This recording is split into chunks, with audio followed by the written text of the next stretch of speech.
വിവാഹേതര ബന്ധം വെച്ച് പുലർത്തുന്നതിന് ഇന്ത്യയിൽ യാതൊരു അർത്ഥമില്ല. ഇതൊക്കെ ഉണ്ടായിരിക്കെ തന്നെ കോടതി പറഞ്ഞു ഇത് അനുവദിക്കാൻ പറ്റില്ല. എന്നിട്ട് പോലീസിൻ്റെ സംരക്ഷണയിൽ കുട്ടിയെ അവളുടെ മാതാപിതാക്കളത്തെ കൊണ്ടുപോകാൻ ആണ് ഉത്തരവിട്ടത്. കൂട്ടത്തിൽ കോടതി പറഞ്ഞൊരു കാര്യം എന്ന് വെച്ചാൽ ഈ സോഷ്യൽ മൊറാലിറ്റിയും കോൺസ്റ്റിറ്റ്യൂഷണൽ മൊറാലിറ്റിയും തമ്മിൽ ഒരു ബാലൻസ് സെറ്റ് ചെയ്യേണ്ടതുണ്ട്. ഒരു ശ്രദ്ധാ തിരോധാനം എന്ന് പറഞ്ഞിട്ട് കഴിഞ്ഞ 1-2 വർഷങ്ങൾക്ക് മുമ്പ് ഒരു സംഭവം ഉണ്ടായി. ശ്രദ്ധ എന്ന് പറഞ്ഞ പെൺകുട്ടിയെ കാണാനില്ല. അന്വേഷിച്ച് ഈ ശ്രദ്ധ ലിവിങ് ടുഗദറിൽ കഴിഞ്ഞിരുന്ന അവരുടെ പാർട്ട്ണറുടെ വീട്ടിലെ ഫ്രിഡ്ജിൽ നിന്നാണ് 30-40 കഷ്ണമാക്കി എടുത്തു വെച്ചിരിക്കുകയാണ് ആഴ്ചകൾക്ക് ശേഷം കണ്ടെത്തുന്നത്. രാജ്യത്ത് വിവിധ കോടതികളിൽ നിന്ന് പുറത്തു വരാറുള്ള ചില വിധികളെങ്കിലും വിചിത്രമാണ് എന്ന് നമുക്ക് പലപ്പോഴും തോന്നാറുണ്ട്. ഒരു ഉദാഹരണത്തിന് പറയുകയാണെങ്കിൽ ഈയിടെ രാജസ്ഥാൻ ഹൈക്കോടതിയിൽ വന്ന ഒരു വിധി ഇങ്ങനെയാണ്. ഒരു ആൺകുട്ടിയാവട്ടെ പെൺകുട്ടിയാവട്ടെ അവർക്ക് പ്രായപൂർത്തിയായിട്ടുണ്ട്, എന്നാൽ വിവാഹപ്രായം എത്തിയിട്ടില്ല. ഇങ്ങനെയുള്ളവർക്ക് ലിവിങ് ടുഗദർ ഒന്നിച്ച് ജീവിക്കുന്നതിന് ഭരണഘടനാപരമായ അവകാശമുണ്ട് എന്നാണ് വിധിയിൽ പറയുന്നത്. എന്തുകൊണ്ട് ഇത് വിചിത്രമാകുന്നു എന്ന് ചോദിച്ചാൽ, മറ്റൊരു ഭാഗത്ത് നമ്മൾ പറയുകയാണെങ്കിൽ പ്രായപൂർത്തിയായിട്ടുണ്ട്, എന്നാൽ നിയമം മുന്നിൽ വയ്ക്കുന്ന ആ ഒരു വിവാഹപ്രായം എത്തിയിട്ടില്ല എങ്കിൽ അവർ കുടുംബത്തിൻ്റെയും നാട്ടുകാരുടെയും ഒക്കെ സാന്നിധ്യത്തിൽ ഒരു വിവാഹത്തിലൂടെ ഒന്നിച്ച് ജീവിക്കുന്ന സാഹചര്യം ഉണ്ടാവുകയാണെങ്കിൽ ഒരുപക്ഷെ അവർ പോലീസിൻ്റെ പിടിയിലാകുന്നു എന്ന ഒരു തലം കൂടി അപ്പുറത്തുണ്ട്. എന്നാൽ ലിവിങ് ടുഗദർ അതേ അവസ്ഥയിൽ തന്നെ അനുവദിക്കുന്ന സാഹചര്യവും മറുഭാഗത്ത് നമ്മൾ കാണുകയാണ്. ഇത്തരത്തിലുള്ള ഒരു വശം നമ്മൾ നോക്കുമ്പോൾ വ്യത്യസ്തമായ ഇതുപോലെയുള്ള സമാനമായ വിധികൾ പല കോടതികളിൽ നിന്നും വിചിത്രമായി നമുക്ക് തോന്നിയ വിധികൾ ഉദാഹരണങ്ങൾ പറയാൻ കഴിയും.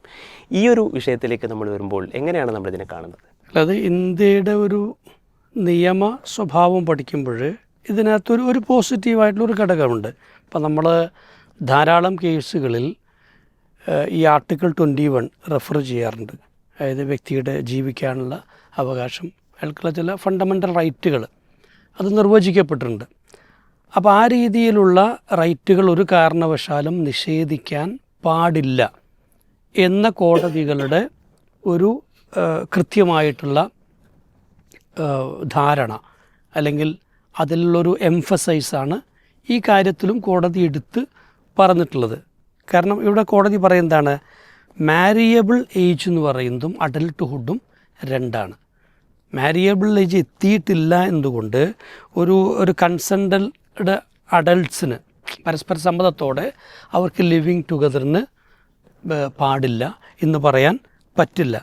കാരണം എന്താണ്, ഒരു കോടതി തന്നെ പറഞ്ഞാൽ ability to marry and the ability to make autonomous life choice are 2 different legal questions എന്നാണ്. ഒരു അഡൽട്ട് ആകുന്നതോടെ അദ്ദേഹത്തിന് ചില ഓട്ടോണമസായ സ്വന്തമായ ചില തീരുമാനങ്ങൾ എടുക്കാനുള്ള കഴിവുണ്ടാകുന്നുണ്ട്.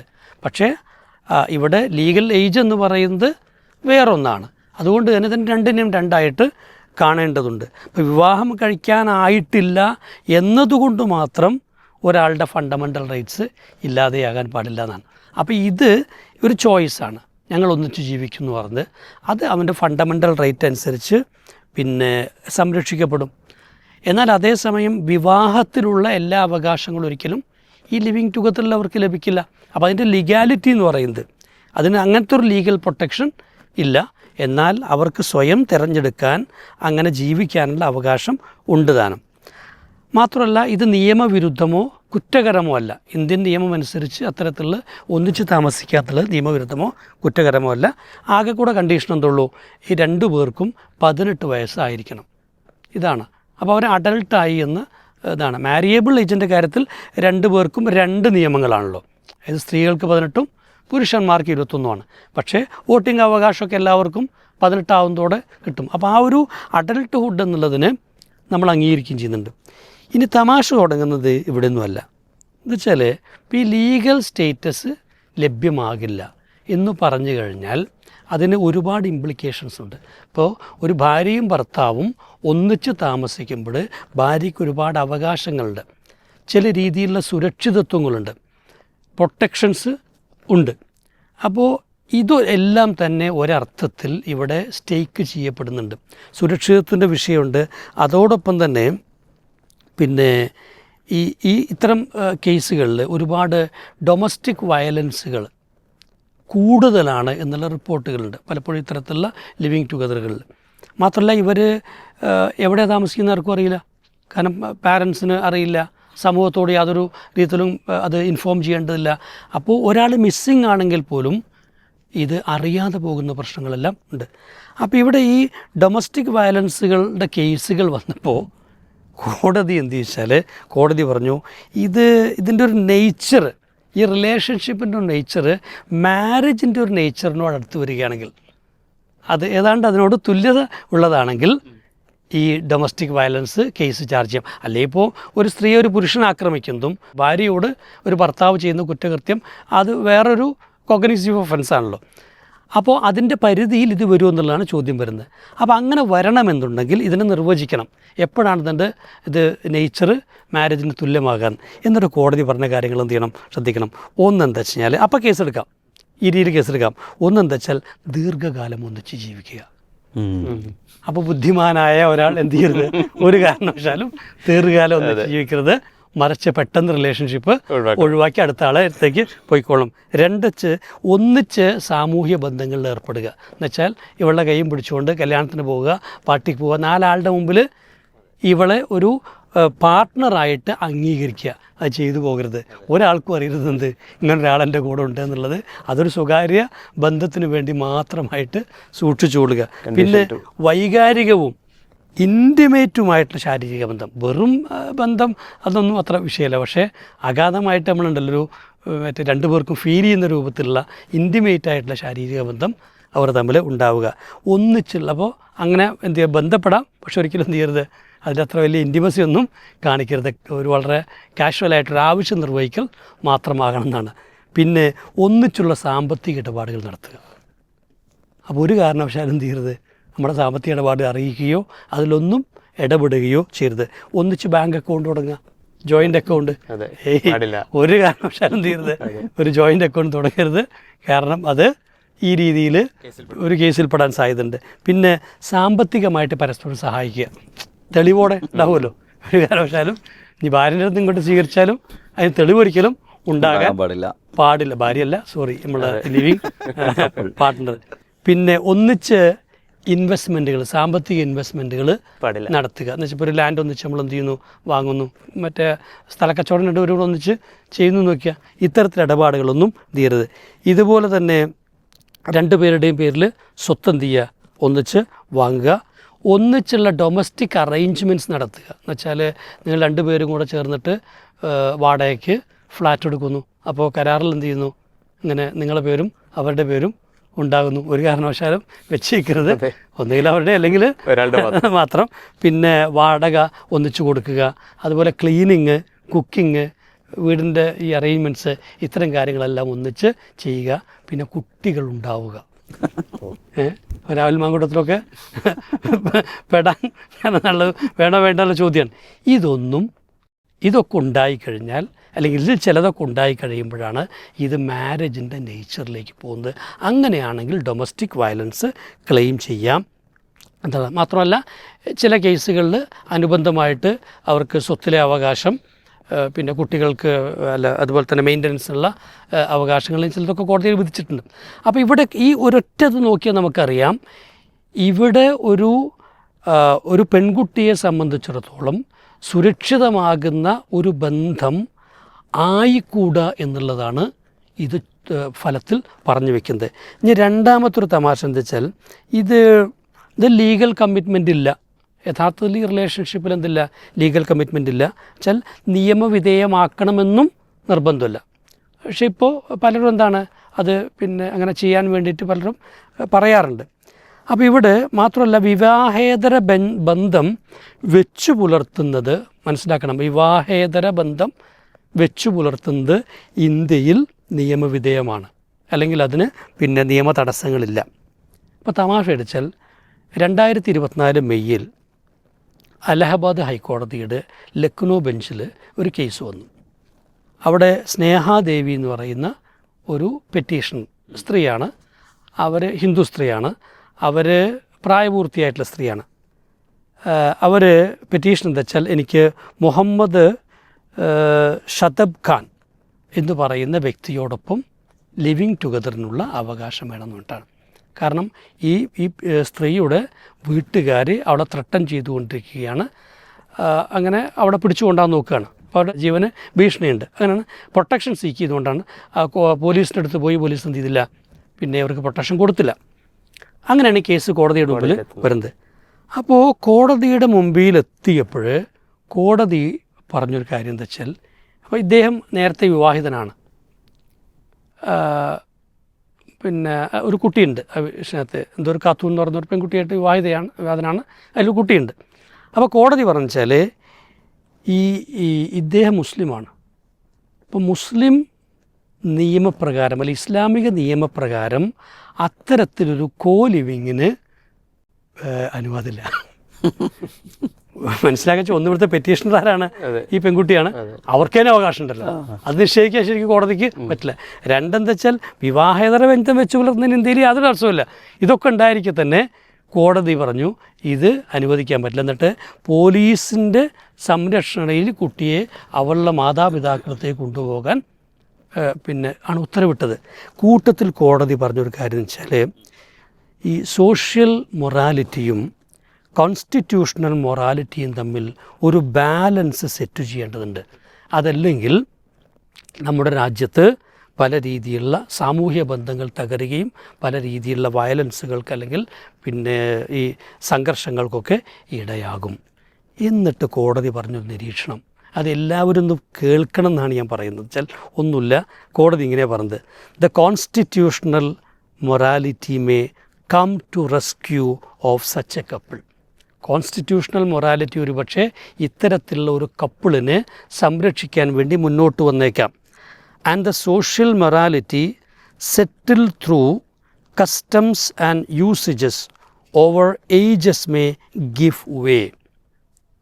അതായത് വർഷങ്ങൾ കൊണ്ട്, നൂറ്റാണ്ടുകൾ കൊണ്ട് ഒരു രാജ്യത്ത് ഒരു മറ്റേ സംസ്കാരത്തിൻ്റെയൊക്കെ ഭാഗമായിട്ട് ആചാരങ്ങളിലൂടെ പ്രയോഗങ്ങളിലൂടെ സെറ്റിൽ ചെയ്തിട്ടുള്ള സോഷ്യൽ മൊറാലിറ്റി, ആ സോഷ്യൽ മൊറാലിറ്റി ഇവിടെ വഴിമാറി കൊടുത്തേക്കാം. എന്തിന്? To the constitutional morality and protection under article 21 of the constitution of India may step in to protect the cause. ഇവിടെ ഈ ആർട്ടിക്കിൾ 21 ഇന്ത്യൻ കോൺസ്റ്റിറ്റ്യൂഷനിലുള്ള ആർട്ടിക്കിൾ 21 ഇത്തരത്തിലുള്ളൊരു കപ്പിളിനെ പ്രൊട്ടക്റ്റ് ചെയ്യാൻ വേണ്ടി മുന്നോട്ട് വരികയും ചെയ്തേക്കാം. The case before us however is different. എന്നാൽ ഞങ്ങളുടെ മുമ്പിൽ ഈ കേസ് വ്യത്യസ്തമാണ്. എന്നിട്ട് പറഞ്ഞാൽ the constitution protection under article 21 of the Indian constitution in India would not lend an uncanalised support to such a right എന്നാണ്. ഈ ആർട്ടിക്കിൾ 21 ഇത്തരത്തിലുള്ള ഒരു റൈറ്റ്, അൺകാനലൈസ്ഡ് റൈറ്റിന് അത് സപ്പോർട്ട്, അതായത് ഒരു നിലയ്ക്കും ചിന്തിക്കേണ്ടതില്ലാത്ത അല്ലെങ്കിൽ പുനർവിചിന്തനം ആവശ്യമില്ലാത്ത വിധത്തിൽ ഉള്ളൊരു സപ്പോർട്ട് കൊടുക്കാൻ പാടില്ല. On the usage and customs prohibit such a relationship. എപ്പോഴ് ഒരു രാജ്യത്ത് അല്ലെങ്കിൽ ഒരു സംസ്കാരത്തിൻ്റെ ആചാരങ്ങളും അവിടുത്തെ ഒരു പ്രായോഗികമായി നിലനിൽക്കുന്ന പിന്നെ ചട്ടങ്ങളൊക്കെ ഇതിന് എതിരാണെങ്കിൽ such a relationship between two individuals of different faiths, രണ്ട് വ്യത്യസ്ത വിശ്വാസക്കാരായിട്ടുള്ള ഈ കപ്പിൾസിനെ അതുകൊണ്ട് തന്നെ ഒന്നിച്ച് ജീവിക്കാൻ സമ്മതിക്കാൻ പറ്റില്ല. ഇതാണ് അലഹബാദ് ഹൈക്കോടതി ഈ വിഷയത്തിൽ പറഞ്ഞത്. ഇവിടെ കോൺസ്റ്റിറ്റ്യൂഷൻ എവിടെയാണ്, ആർട്ടിക്കിൾ 21 എവിടെയാണെന്നൊക്കെ നമ്മൾ ചെയ്യണം. ഇതിനേക്കാൾ വലിയൊരു ഫലിതം വരാം. ഇത് കഴിഞ്ഞ് 2-3 മാസം കഴിഞ്ഞപ്പോൾ പക്ഷേ ഇതിനകത്ത് പറഞ്ഞാൽ ഇവരെ ഒന്നാമത്തെ നിരീക്ഷണം എന്താണ്, ഇവർ കല്യാണം കഴിച്ചത് കൊണ്ടാണ് ആണ്. പിന്നെ ഒന്നും കൂടെ പറഞ്ഞു, പ്രായപൂർത്തി ഇവർ വിവാഹം കഴിച്ചിട്ടില്ലായിരുന്നുണ്ടായിരുന്നെങ്കിൽ, പ്രായപൂർത്തിയായവരായിരുന്നെങ്കിൽ അവരുടെ കേസ് വ്യത്യസ്തമാകുമായിരുന്നു എന്നും കോടതി അപ്പോൾ പറഞ്ഞിരുന്നു. എന്നിട്ട് കോടതിയിൽ ഇതുപോലൊരു കേസ്, അലഹബാദ് കോടതിയിൽ തന്നെ ഡിവിഷൻ ബെഞ്ചിൽ ആണോ സിംഗിൾ ബെഞ്ചിലാ തോന്നുന്നു, ഒരു കേസ് ഇതുപോലെ എന്ത് ചെയ്തു വന്നു. അപ്പോൾ അതിനകത്ത് ഇതുപോലെ ഒരു ബോയ് മുസ്ലിമാണ്, പക്ഷേ മൈനറാണ്, 17 വയസ്സായിട്ടുള്ളൂ. പെൺകുട്ടി 19 വയസ്സായിട്ടുള്ള പിന്നെ ഒരു ഹിന്ദു പെൺകുട്ടിയാണ്. ഈ കേസ് അവർ മൈനറാണെന്ന് പറഞ്ഞ് തള്ളി. പക്ഷെ കൂട്ടത്തിൽ ഈ വിധി അവർ ഉദ്ധരിച്ചു. ഈ വിധിയിൽ എന്ത് പറയുന്നുണ്ട്? മുസ്ലിങ്ങൾക്ക് അങ്ങനെ ചെയ്യാൻ പറ്റില്ല എന്ന് പറയുന്നുണ്ട്. അപ്പോൾ ഇവിടെ ആലോചിച്ചു ഈ വൈരുദ്ധ്യങ്ങളെല്ലാം തന്നെ നമ്മളെ സംബന്ധിച്ചോളം എന്താണ്, ഇത് ഒരു കോടതികൾ പലപ്പോഴും പരസ്പര ബന്ധമില്ലാതെ അല്ലെങ്കിൽ വ്യാഖ്യാനത്തിൻ്റെ പേരിൽ നടത്തുന്ന വലിയ നാടകങ്ങളികളുണ്ട്. ഇനി ആലോചിച്ച് നോക്കുക, ഈ ഇതിൽ ക്രിമിനൽ പ്രൊസീജിയേഴ്സ് സാധ്യമാണോ എന്നൊക്കെയുള്ള ചോദ്യങ്ങൾ എപ്പോഴും നിലനിൽക്കുന്നുണ്ട്. അനന്തര സ്വത്ത് കിട്ടുമെന്നുള്ള പ്രശ്നങ്ങൾ. എന്തായാലും ഉത്തരാഖണ്ഡിൽ ഇപ്പോൾ ഈ ഇത് നടപ്പാക്കിയവർ മറ്റേ യൂണിയൻ സിവിൽ കോഡ്.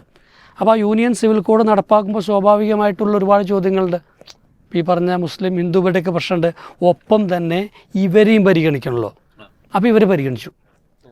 ഇവർ പരിഗണിച്ചത് എങ്ങനെയാണെന്ന് വെച്ചാൽ അവർ നിയമസാധുത നൽകി. ലിവിങ് ടുഗദർ നിയമസാധുത നൽകി. പക്ഷെ അതെങ്ങനെയെന്ന് കേട്ട് കഴിഞ്ഞാൽ മനസ്സിലാവും. ഒന്ന് വെച്ചാൽ 1 മാസത്തിനകം അപേക്ഷ നൽകണം, അറിയിക്കണം. അറിയിച്ചിട്ടില്ലെങ്കിൽ 10,000 രൂപ പിഴയും 3 മാസം തടവും കിട്ടും. പിന്നെ രേഖകളൊക്കെ സമർപ്പിക്കണം. അഡൽട്ടാണെന്നൊക്കെ രേഖ സമർപ്പിക്കണം. അപ്പോൾ രേഖകൾ അതിനകത്തെന്ന് വെച്ചാൽ അത് സ്വീകരിക്കാം, തിരസ്കരിക്കുകയും ചെയ്യാം. അതോറിറ്റിക്ക് എന്ത് ചെയ്യാം, അത് സ്വീകരിക്കാം, ചെയ്യാം. പിന്നെ കുട്ടികൾക്ക് എന്ത് ചെയ്യും, സ്വത്തവകാശം ഉണ്ടാകും ഇങ്ങനെ ഇതിനകത്ത്. ഇനി പിരിയാൻ തോന്നിയാൽ എന്ത് ചെയ്യാം, ഒരു സ്റ്റേറ്റ്മെൻറ്റ് ഓഫ് ടെർമിനേഷൻ 2 പേർക്ക് ഒന്നിച്ച് കൊടുക്കാം. ഒരു കക്ഷിയെ കൊടുക്കുന്ന വെച്ചാൽ മറ്റേ കക്ഷിക്ക് അതിൻ്റെ കോപ്പി കൊടുക്കണം. പിന്നെ 21 താഴെയാണെങ്കിൽ പാരൻസിനെ അറിയിക്കണം. ജീവിച്ചോളും, പക്ഷേ ആരെ അറിയിക്കണം, പാരൻസിനെ അറിയിക്കണം. ഇനി നിരോധിത ബന്ധമാണെങ്കിൽ പോലീസ് നടപടി സ്വീകരിക്കണം. ഈ നിരോധിത ബന്ധം എന്താ? അവിടെയാണ് അടുത്ത കളി കിടക്കുന്നത്. അതായത് ഇവിടെ സോഷ്യലി അക്സെപ്റ്റബിൾ അല്ലാത്ത അല്ലെങ്കിൽ ബൈ ഫെയ്ത്ത് റിലിജൻ എന്തോ ആയിക്കോട്ടെ ഈ രീതിയിലുള്ളതാണെങ്കിൽ അത് പോലീസ് നടപടികൾ സ്വീകരിക്കണം. മറ്റൊരിടത്തിൽ പറഞ്ഞു കഴിഞ്ഞാൽ സാമൂഹ്യ സ്പർദ്ധയോ അല്ലെങ്കിൽ പ്രശ്നങ്ങളൊക്കെ ഉണ്ടാക്കാൻ ഇടയുള്ളതാണെങ്കിൽ. അപ്പോൾ ഇത്തരത്തിൽ ഒരു നിയമം കൊണ്ടുവന്നു. ഇതെന്തുകൊണ്ടാണ്? ഇതിന് ലീഗാലിറ്റി നൽകണമെന്നുണ്ടെങ്കിൽ അല്ലെങ്കിൽ ഒരു യൂണിയൻ സിവിൽ കോഡ് വരുന്ന സമയത്തൊക്കെ ഇത്തരം ബന്ധങ്ങളുടെ നിയമപരമായ പരിരക്ഷ, നിലനിൽപ്പ് എന്ന് പറയുന്ന അതീവ ഗുരുതരമായ പ്രശ്നമാണ്. ഇവിടെ ശരിക്കും പറഞ്ഞ കോടതി എന്താ ചെയ്തത്? നമ്മുടെ നാട്ടിലുണ്ടായിരുന്ന വളരെ കൃത്യമായ ചില ആചാര വിവാഹ ബന്ധങ്ങൾ, ഈ വിവാഹ ബന്ധങ്ങൾക്ക് പകരം പറയുന്ന കുറേ സാധനങ്ങൾ പലരും മുന്നോട്ട് വയ്ക്കുന്നു. ഇതിനെല്ലാം ഉൾക്കൊള്ളുന്നതാകണം നമ്മുടെ ഒരു ഭരണഘടന, നമ്മുടെ ഒരു ജനാധിപത്യ സംവിധാനം അല്ലെങ്കിൽ സെക്യുലർ സംവിധാനം എന്ന് വരുന്നതോടെ ഒരു പണ്ടോറയുടെ ബോക്സ് തുറക്കുകയാണ് ചെയ്തത്. പ്രശ്നങ്ങളുടെ ഒരു കലവറയാണ് പിന്നീട് മുന്നോട്ട് വരുന്നത്. പരസ്പരം ബന്ധിപ്പിക്കാൻ കഴിയാത്ത, പരസ്പരം വ്യാഖ്യാനിക്കാൻ കഴിയാത്ത ധാരാളം കാഴ്ചപ്പാടുകൾ വരുന്നു. ഇപ്പോൾ നമുക്കറിയാം, ഈ ഇന്ത്യക്ക് പുറത്തേക്ക് കടന്നു കഴിഞ്ഞാൽ ഇപ്പോൾ യൂറോപ്യൻ രാജ്യങ്ങളിൽ ഈ കൺസെൻ്റ് ഏജ് 14 മുതൽ 18. കൂടുതൽ രാജ്യങ്ങൾ 16 വയസ്സാണ്. ജർമ്മനിയിൽ 14 വയസ്സുള്ളൂ. അപ്പോൾ ഇവിടെയും നമ്മുടെ ചോദ്യം വരുന്നത് ഈ ഒരു 18 വയസ്സായ ഒരു പെൺകുട്ടി ഒരു ആൺകുട്ടിയും ഇത്തരം ബന്ധത്തിലേർപ്പെട്ട് അവർ ലൈംഗിക ബന്ധത്തിൽ കുട്ടിയുണ്ടായി അല്ലേ? കുട്ടിയുടെ ലീഗൽ സ്റ്റാറ്റസ് എന്താണ്? ഇൻഹെറിറ്റൻസ് ഉണ്ടെന്നാണ് ചെയ്യുന്നത്. പക്ഷേ അവിടെ ഡിസ്ക്ലെയിമിങ് വന്നാൽ, ഞാൻ ഈ കുട്ടിയുടെ അച്ഛനല്ല എന്ന് വന്നാൽ, ഏതെങ്കിലും കാരണവശാൽ ആ DNA ടെസ്റ്റിൽ അത് ഡിസ്പ്രൂവ് ചെയ്യപ്പെടുകയും ചെയ്തു നിൽക്കുക, ഈ പെൺകുട്ടിയെ സംബന്ധിച്ചോളം ഉണ്ടാകാവുന്നൊരു അനാഥത്വത്രയാണ്. അപ്പോൾ ഒരു നിലയ്ക്കും സുരക്ഷിതമല്ലാത്ത ഒരു ആശയത്തിനു വേണ്ടി കോടതികൾ പോലും അരിനിന്നു കൊടുക്കുകയും അതിലൂടെ സാമൂഹ്യക്രമത്തിൽ നിലവിലുണ്ടായിരുന്ന എല്ലാ സുരക്ഷിതത്വങ്ങളും അടിസ്ഥാനങ്ങളൊക്കെ ഇല്ലാതെയാക്കി എന്നുള്ളതല്ലാതെ ഇതുകൊണ്ട് ഏതെങ്കിലും നിലയ്ക്ക് ഗുണപരമായ ഒരു മാറ്റം നമ്മുടെ സമൂഹത്തിൽ, ബന്ധങ്ങളിൽ, ഈ ഹാർമണിയിൽ ഒക്കെ കൊണ്ടുവരാൻ പറ്റുമെന്ന് തോന്നുന്നില്ല. എന്തായാലും നമ്മൾ ഒക്കെ ഈ പറഞ്ഞ പോലെ അങ്ങോട്ടും ഇങ്ങോട്ടും ഒക്കെ കല്യാണം കഴിക്കണമെന്നോ ഒന്നിച്ച് ജീവിക്കണമെന്നൊന്നും പറയുന്നവരല്ല. ഇസ്ലാമിനെ സംബന്ധിച്ചോളം ഇസ്ലാമിന് വളരെ കൃത്യമായ നിയമങ്ങളുണ്ട്. അത് കോഹാബിറ്റേഷൻ്റെ വിഷയത്തിൽ മാത്രമല്ല, മറ്റേ മാരേജിൻ്റെ വിഷയത്തിലൊക്കെ ഉണ്ട്. അത് ആ നിയമത്തിൻ്റെ ഉള്ളിൽ നിന്നുകൊണ്ട് അത് പരിഗണിച്ചുകൊണ്ട് മുന്നോട്ട് പോകണം എന്നാണ് പറഞ്ഞിട്ടുള്ളൂ. അവിടെ 2 കല്യാണം കഴിക്കുകയാണെങ്കിലും 3 കല്യാണം കഴിക്കുകയാണെങ്കിലും ഒക്കെ അവർക്ക് 3 പേർക്കുമുള്ള സുരക്ഷിതത്വമാണെങ്കിലും അവരുടെ റൈറ്റുകളാണെങ്കിലും അവരുടെ ഇൻഹെറിറ്റൻസ് ആണെങ്കിലും അവരുടെ ജീവനാംശമാണെങ്കിലും അവർക്ക് കിട്ടേണ്ട മറ്റു പരിഗണനകളാണെങ്കിലും ഇതൊക്കെ കൊടുക്കണമെന്നാണ് ഇസ്ലാം പറയുന്നത്. ഇവിടെ സംഭവിച്ചത് ഇതിനെയൊക്കെ വിച്ഛിന്നമാക്കിക്കൊണ്ട് ഇന്ത്യൻ നിയമം മുന്നോട്ട് പോവുകയാണ്. അതിൻ്റെ പരിണത ഫലം ഈ സമൂഹത്തിൻ്റെ ഉള്ള ഭദ്രത പോലും തകർന്നു പോകും എന്നുള്ളതാണ്. എന്തായാലും ഈ കേസ് ഉയർന്നു വന്നതുകൊണ്ട് ആളുകളൊന്ന് പഠിക്കാൻ ശ്രമിക്കണമെന്നാണ് എനിക്ക് പറയാനുള്ളത്. യഥാർത്ഥത്തിൽ ഒരു ഭാഗത്ത് വിവാഹത്തിൻ്റെ കാര്യത്തിൽ പിടിമുറുക്കുന്നു, ലിവിങ് ടുഗദർ പോലെയുള്ള അവിഹിത ബന്ധങ്ങൾ അയച്ചു വിടുകയും ചെയ്യുന്നു. ഇതൊരു തരം അരാജകത്വം വിളിച്ചു വരുത്തുന്ന, അതിന് വാതിൽ തുറക്കുന്ന ഒരു സംഗതിയല്ലേ? ഇതിൻ്റെ പിന്നാമ്പുറത്ത് എന്തെല്ലാം സംഭവിക്കാനിരിക്കുന്നു? യെസ്, ഇതിൻ്റെ പുറകെ ഒരുപാട് പ്രശ്നങ്ങൾ വരാനുണ്ട്. ഇപ്പോൾ ശരിക്കും പറഞ്ഞാൽ ഇപ്പോൾ ഇതേ കോടതികളൊക്കെ തന്നെയാണ് ഈ പോക്സോ സ്പെഷ്യൽ കോർട്ടുകളൊക്കെ ഉണ്ടാവാറുണ്ട്. പക്ഷേ പൊതുവിൽ നിയമ സംവിധാനങ്ങൾക്കകത്തുള്ള ജുഡീഷ്യറിക്കകത്തുള്ള സംവിധാനങ്ങൾ തന്നെയാണ് 50 കൊല്ലം 60 കൊല്ലം 120 കൊല്ലമൊക്കെ ശിക്ഷ വിധിക്കാറുള്ളത്. എന്തിന്? പ്രായപൂർത്തിയാകാത്ത കുട്ടികൾ ലൈംഗിക ചൂഷണങ്ങൾക്ക് വിധേയമാകുമ്പോൾ. പക്ഷേ വേറൊരു ഭാഗത്ത് വരുമ്പോൾ തീർത്തും അതിന് വിരുദ്ധമായ ഭാഷ സംസാരിക്കുന്ന ഒരു സാഹചര്യം ഉണ്ടാകുന്നു. ഒരു വൈരുദ്ധ്യം സമൂഹത്തിൻ്റെ മുന്നിൽ ഇവിടെ നിൽക്കുകയാണ്. എന്തുകൊണ്ടാണിത് സംഭവിക്കുന്നത് വെച്ചാൽ ഇവിടെ നിലനിൽക്കുന്ന ഒരു LGBT ആക്ടിവിസത്തിന് തലവെച്ച് കൊടുക്കുകയാണ്, അതിന് വിധേയമായി നിലനിന്ന് കൊടുക്കുകയാണ് യഥാർത്ഥത്തിൽ ഇതിൻ്റെ ആകത്തുക എന്ന് പറയുന്നത്. ഇവിടെ നിലനിൽക്കുന്ന ഈ ലൈംഗിക സെക്ഷൽ ലിബറേഷന് കീഴൊതുങ്ങി കൊടുക്കുന്നു നമ്മുടെ നിയമ സംവിധാനം എന്നതാണ് ഇതിൽ നിന്ന് നമ്മൾ കാണേണ്ടത്. ഇത് ശരിക്കും പറഞ്ഞാൽ വലിയ ധാർമ്മിക പ്രശ്നങ്ങളാണ്. ഇതിൻ്റെ ഒരു വലിയ പ്രശ്നമായിട്ട് നമ്മൾ കാണുന്നത് ധാർമ്മിക പ്രശ്നമാണ്. വാല്യൂസ്, പിന്നെ ധാർമ്മികത, മൂല്യങ്ങൾ എന്നൊക്കെ പറയുന്നൊരു സംഗതി ഇവിടെ ഉണ്ട്. അതിനാർക്കും നിഷേധിക്കാൻ കഴിയില്ല, അതിനെ നിഷേധിച്ച് മുന്നോട്ട് പോകാൻ കഴിയില്ല. ഇപ്പോൾ കേരളത്തിൽ ഞാനൊരു ഉദാഹരണം എടുത്ത് പരിശോധിച്ച് എനിക്ക് വളരെ കൗതുകം തോന്നിയൊരു സംഗതിയാണ്. കേരളത്തിൽ ഈ മൊറാലിറ്റി പറയുന്നവരെയെല്ലാം മോറൽ പോലീസിങ്ങിൻ്റെ ആളുകളായിട്ട് ഏറ്റവും അധികം ചിത്രീകരിച്ച ആളുകൾ ഇവിടുത്തെ ചാനലുകാരാണ്. സദാചാര പോലീസ്, സദാചാര ഗുണ്ടായിസം എന്നൊക്കെ ഭയങ്കരമായി മൊറാലിറ്റി പറയുന്നവരെ അടച്ചാക്ഷേപിക്കുന്ന ആളുകൾ ഈ ആങ്കർമാരും ചർച്ചക്കാരൊക്കെയാണ്. പക്ഷേ കേരളത്തിലെ ഒരു ജനപ്രതിനിധിയുമായി ബന്ധപ്പെട്ട ചർച്ച വന്നപ്പോൾ ഈ ആളുകളൊക്കെ പറഞ്ഞൊരു വാചകമുണ്ട്. എന്ത് തന്നെയായിരുന്നാലും ജനപ്രതിനിധി പറഞ്ഞ ന്യായം എന്താണ്? മാന്യന്മാർക്ക് പറയാൻ പറ്റാത്തൊരു ന്യായമാണ് അദ്ദേഹം പറഞ്ഞത്. അതിൻ്റെ രാഷ്ട്രീയം, ആരോപണ പ്രത്യാപരണങ്ങളുടെ രാഷ്ട്രീയമൊക്കെ പലരും ഇവിടെ ചർച്ചയുണ്ട്. ഞാൻ അതിനെക്കുറിച്ചുള്ള അഭിപ്രായം പറയുന്നത്, ഇന്ത്യയുടെ നിയമവ്യവസ്ഥയനുസരിച്ച് ഞാൻ തെറ്റുകാരനല്ല. അതിന് പറഞ്ഞ മറുപടി എന്താണ്?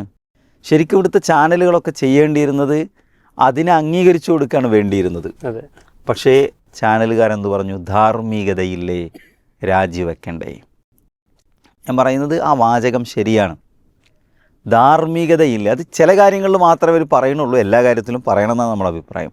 അത് ധാർമ്മികത എന്നൊരു സംഗതി ഇല്ലെങ്കിൽ ഇതാകെ ഒരു തരം ചവറ്റുകൊട്ടയാകും ഈ സമൂഹം എന്ന് പറയുന്നത്. എന്തും ആർക്കും പറയാം, എന്തും എവിടെയും ചെയ്യാം. അത് ഈ ഒരു കൺസെൻറ്റോടു കൂടിയുള്ള സെക്ഷൽ റിലേഷൻഷിപ്പിനെ മാത്രമല്ല ബാധിക്കുക, അതിവിടെ അടുത്തത് സാമ്പത്തിക കാര്യങ്ങളെ ബാധിക്കും, മറ്റു സോഷ്യൽ ബന്ധങ്ങളെ അത് ബാധിക്കും. ഇപ്പോൾ ഈ മൈത്രേയൻ അമേരിക്കയിൽ വന്ന് തിരിച്ചു വന്ന് നടത്തിയൊരു ഇൻ്റർവ്യൂ വളരെ ശ്രദ്ധേയമായിരുന്നു. അദ്ദേഹം പറഞ്ഞെന്താ, ഞാൻ അതുവരെ അദ്ദേഹം അമേരിക്കയിലൊക്കെ അങ്ങനെയാണ്, യൂറോപ്പിലൊക്കെ എങ്ങനെയാണ്, അവിടെ പോയി എന്നിട്ട് പറഞ്ഞാൽ വാഹനം റോട്ടിൽ ബ്രേക്ക് ഡൗൺ ആയാൽ ആരും സഹായത്തിന് വരില്ല. ഇനി ആരെങ്കിലും ഒരാളുടെ വീട്ടിൽ സഹായം അന്വേഷിച്ചെന്ന് അയാൾ തോക്കെടുത്തൊന്ന് വെടിവെക്കും. അത് ഈ മൂല്യങ്ങൾ, ധാർമ്മികത എന്നൊക്കെ പറയുന്നത് ഒരു കെട്ടുറപ്പുള്ള സമൂഹത്തിൻ്റെ അടിത്തറയാണ്. അത് പൊളിഞ്ഞ എല്ലാം തകരും. അത് സ്വാഭാവികമായും ഈ കാര്യങ്ങളിലും അത് സംഭവിക്കും. ഇവിടെ ഇപ്പോൾ പലതരത്തിലുള്ള അവിഹിതമായ ബന്ധങ്ങൾ നിലനിൽക്കുന്നുണ്ട്, പല പേരുകളിൽ. ഞാനത് ഓരോന്നും വിശദീകരിക്കുന്നില്ല. അത് ഒക്കെ ഇപ്പോൾ ലിവിങ് ടുഗദർ എന്ന പേരിൽ, ബെസ്റ്റി എന്നുള്ള പേരിൽ, അതുപോലെ തന്നെ സിറ്റുവേഷൻഷിപ്പ്, സീസണൽഷിപ്പ്, ഇങ്ങനെ പല പല ബന്ധങ്ങളിൽ ഇവിടെ 18 വയസ്സായിട്ടില്ലാത്ത ആളുകൾ ബന്ധങ്ങളിൽ നിലനിൽക്കുന്നു.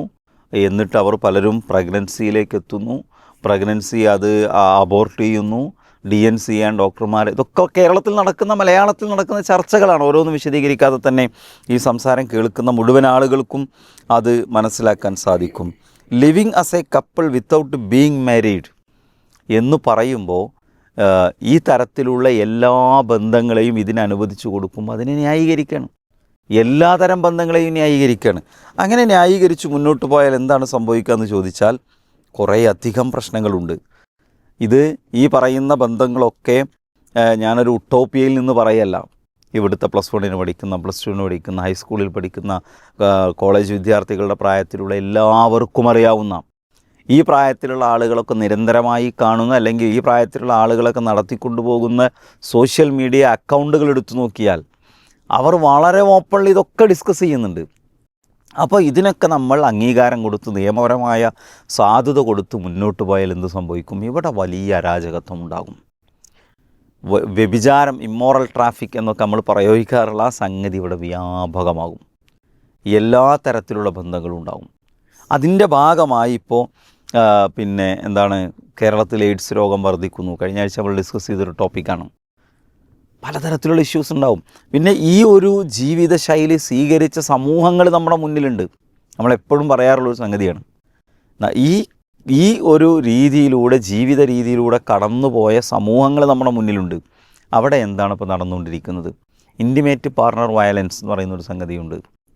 അത് ഏറ്റവും കൂടുതലുള്ളത് ഈ ജീവിത രീതി സ്വീകരിക്കുന്ന ആളുകൾക്കിടയിലാണ്. സെക്ഷുവലിയായി, ഫിസിക്കലിയായി, മെൻ്റലിയായി, സൈക്കോളജിക്കലിയായി വലിയ രൂപത്തിലുള്ള ചൂഷണങ്ങൾ. ഏകദേശം ഇപ്പോൾ ഫിൻലാൻഡിൽ 30% സ്ത്രീകൾ ആ തരത്തിലുള്ള വയലൻസ് നേരിട്ടുകൊണ്ടിരിക്കുന്നു. ഡെൻമാർക്കിൽ 32% സ്ത്രീകളും ഈ പാർട്ട്ണറിനെ കൊണ്ട് വയലൻസ് നേരിട്ടു, പലതരത്തിലുള്ള ആക്രമണങ്ങൾക്ക് വിധേയരായിക്കൊണ്ടിരിക്കുന്നു. ഇതൊരു യാഥാർത്ഥ്യമാണ്. പിന്നെ ഈ പറഞ്ഞ പോലെ ഇൻഹെറിറ്റൻസുമായി ബന്ധപ്പെട്ട, അനന്തരാവകാശവുമായി ബന്ധപ്പെട്ട കാര്യങ്ങളിൽ വ്യക്തതയില്ല. അഥവാ വലിയ സമ്പന്നന്മാരുടെ മക്കളായി ജനിച്ചവർ, അവർ വിവാഹബന്ധത്തിലൂടെ അല്ലാത്തതായതുകൊണ്ട് പിന്നീട് ഇവർ ബ്രേക്കപ്പായി, ഇവർ വേർപിരിഞ്ഞു. പിന്നീട് ഇവൻ അനാഥനായി വളരുകയാണ്. സിംഗിൾ പാരൻറ്റിങ്ങിലൂടെ കുട്ടികൾ വളരുന്നു. ഓർഫനേജുകളിൽ കുട്ടികളിൽ വളരുന്നു. കുട്ടികളുടെ ഇമോഷൻസിനെ ഇത് ബാധിക്കുന്നു. അവരുടെ മെൻ്റൽ ഹെൽത്തിനെ ഇത് ബാധിക്കുന്നു. ഈ ലിവിങ് ടുഗദറിലൂടെ ജീവിച്ച് വേർപിരിഞ്ഞ ആളുകളുടെ മെൻ്റൽ ഹെൽത്തിനെ ഇത് ബാധിക്കുന്നു. ഒരുപാട് സാമൂഹ്യ പ്രശ്നങ്ങൾ, നിരവധി സാമൂഹ്യ പ്രശ്നങ്ങൾ ഇതിൻ്റെ പിന്നാലെ വരാനുണ്ട്. മാത്രവുമല്ല, ഇവിടെ നടക്കുന്ന പ്രണയക്കൊലപാതകങ്ങൾ, വിവാഹമാണെങ്കിൽ വിവാഹത്തിൻ്റെ പേരിൽ ഒരു ഇഷ്യൂ ഉണ്ടായാൽ അത് അന്വേഷിക്കാൻ ആളുണ്ട്, അത് ചർച്ച ചെയ്യാൻ ആളുണ്ട്, അതിൽ മധ്യസ്ഥം വഹിക്കാൻ ആളുകളുണ്ട്, അത് തീർപ്പാക്കാൻ ആളുകളുണ്ട്. ഒരുമിച്ച് മുന്നോട്ട് പോവുമെങ്കിൽ മുന്നോട്ട് പോവുക, പിരിയാണെങ്കിൽ വേർപിരിയുക, നഷ്ടപരിഹാരം കൊടുക്കേണ്ടത് നഷ്ടപരിഹാരം കൊടുക്കുക. പക്ഷേ ഇപ്പോൾ ഒരു ശ്രദ്ധാ തിരോധാനം എന്ന് പറഞ്ഞിട്ട് കഴിഞ്ഞ 1-2 വർഷങ്ങൾക്ക് മുമ്പ് ഒരു സംഭവം ഉണ്ടായി. ശ്രദ്ധ എന്ന് പറഞ്ഞ പെൺകുട്ടിയെ കാണാനില്ല. അന്വേഷിച്ച് ഈ ശ്രദ്ധ ലിവിങ് ടുഗദറിൽ കഴിഞ്ഞിരുന്ന അവരുടെ പാർട്ട്ണറുടെ വീട്ടിലെ ഫ്രിഡ്ജിൽ നിന്നാണ് 30-40 കഷ്ണമാക്കി എടുത്തു വച്ചിരിക്കുകയാണ്. ആഴ്ചകൾക്ക് ശേഷം കണ്ടെത്തുന്നത്. സമാനമായ എത്രയോ കൊലപാതകങ്ങൾ നടക്കുന്നുണ്ട്.